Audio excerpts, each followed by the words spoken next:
A lot of people say, well, what China's done is wrong. And it is wrong. I think it's a basic violation of human rights. I don't think we ought to have coercive policies. But what happened in China in terms of reducing its fertility rates, which many people say is why it's so prosperous today, well, take a look at what happened in its neighbors.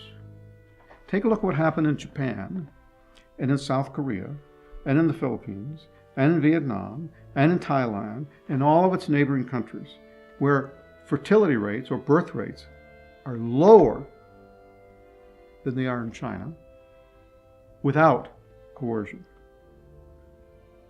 Coercion is wrong, but more importantly, coercion is not necessary to achieve reductions in fertility.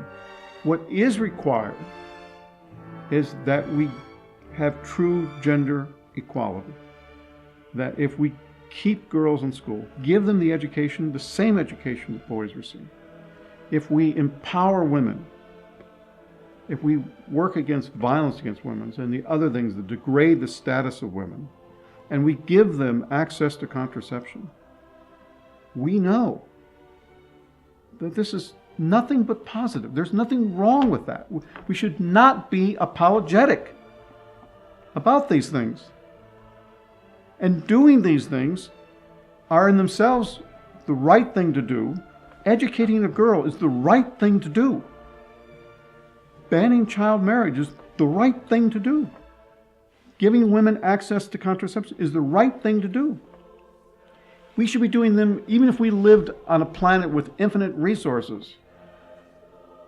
Well, but we should be particularly doing it if we live on a planet of finite resources, where we have a world that is increasingly constrained by environmental damage and climate change and the consequences of environmental degradation. We had to make this a top priority. And we had to take great pride about it. We are going to fight for an end to child marriage. We're going to fight to educate girls. We're going to fight to give women their reproductive choice and their reproductive freedom and rights. And we ought not to take any apology for it. There's no need to apologize for it. And we ought not to be afraid of saying that doing so is critical also to the future of the world, to the future of not just the woman and her family and her community and her country, but the world at large. Yeah, some people say that's controversial. Well, I don't think they understand it then.